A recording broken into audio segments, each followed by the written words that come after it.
जोरदार तालीले साथ दिनुहुनको लागि सम्पूर्ण यहाँहरूलाई म हार्दिक आग्रह गर्न चाहन्छु। विशेष गरी किरात याक्थुङ चुम्लुङ दक्षिण कोरियाका संरक्षक आदरणीय दाजु शमशेर पङ्धाकज्यूलाई चाहिँ विशेष सम्मानको कार्यक्रम रहेको छ र यो सम्मान कार्यक्रममा सरिक भइदिनुको लागि र उहाँलाई सम्मान व्यक्त गरिदिनुको लागि आजका हाम्रा प्रमुख अतिथिज्यू सुब्राज भोमजनज्यू अनि यस्तै गरी यस मूल आयोजक समारोह समितिका अध्यक्ष संयोजकज्यू अनि यस्तै गरी हाम्रा पूर्व अध्यक्षज्यूहरू र मञ्चमा आसीन अन्य विशेष अतिथिज्यूहरूलाई पनि सरिक भइदिनुको लागि म हार्दिक आग्रह गर्न चाहन्छु र आज सम्मानित हुनुहुने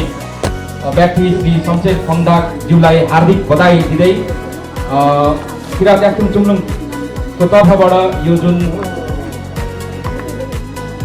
भाषा संस्कार संस्कृतिमा अनि यसरी चुम्लुङलाई यहाँसम्म ल्याउनका लागि खेल्नुभएको महत्त्वपूर्ण योगदानको कदर गर्दै विशेष गरी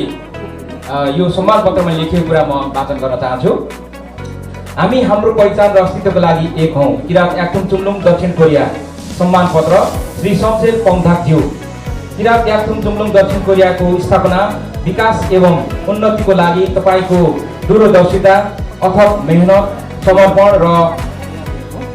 नेतृत्व उदाहरणीय छ। आजको यस गौरवपूर्ण र ऐतिहासिक रजत जयन्तीको अवसरसम्म आइपुग्दा पुर्याउनु भएको अमूल्य योगदानको उच्च कदरका साथ तेह्रथुम जिल्ला मेन्झायम गाउँपालिका वडा नम्बर 2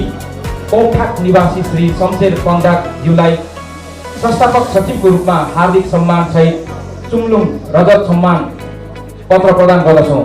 हाम्रो पहिचान र अस्तित्वको यात्रामा तपाईँको योगदानलाई सधैँ सम्मानपूर्वक स्मरण गर्दै आगामी दिनहरूमा पनि सधैँ प्रेरणाको स्रोत बनिरहनुहुनेछ भन्ने विश्वासका साथ सुस्वास्थ्य दीर्घायुको साथ उज्जवल भविष्यको शुभकामना टक्राउन चाहन्छौँ। महासचिव अर्क चेम्जोङ सुब्बा अनि यसै गरी संयोजक आर्थिक व्यवस्थापन समिति वीरेन तुम्खेवा, यसै गरी स्मारक प्रकाशन समिति संयोजक उत्तम खजुङ, यसै गरी रजत जयन्ती मूल समारोह समिति संयोजक सन्तोष मादेन, यसै गरी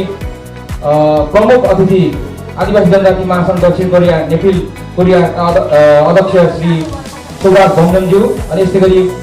अध्यक्ष किरात याक्थुङ चुम्लुङ दक्षिण कोरिया विनोद छौदेनज्यू र यो सम्मान पत्रले सम्मान गरिदिनुको लागि र यो सम्मान पत्र प्रमुख अतिथिज्यूले अनि यस्तै गरी दोसल्ला वडा र अध्यक्षज्यूले सम्मान व्यक्त गरिदिनुको लागि र अन्य अतिथिज्यूहरूलाई पनि यो कार्यक्रममा चाहिँ साक्षी भएर उहाँलाई स्वागत सम्मान व्यक्त गरिदिनुको लागि म हार्दिक आग्रह गर्न चाहन्छु। र आज हामी ऐतिहासिक जुन यो घडीमा छौँ, किरात याक्थुङ चुम्लुङ दक्षिण कोरियालाई यहाँसम्म ल्याउनका लागि हाम्रा अग्रज दाई हाम्रो शमशेर पङ्धाकज्यूलाई हामी धेरै धेरै शुभकामना दिन चाहन्छौँ र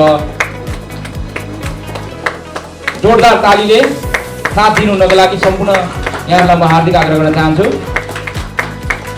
हस् त, धेरै धेरै धन्यवाद।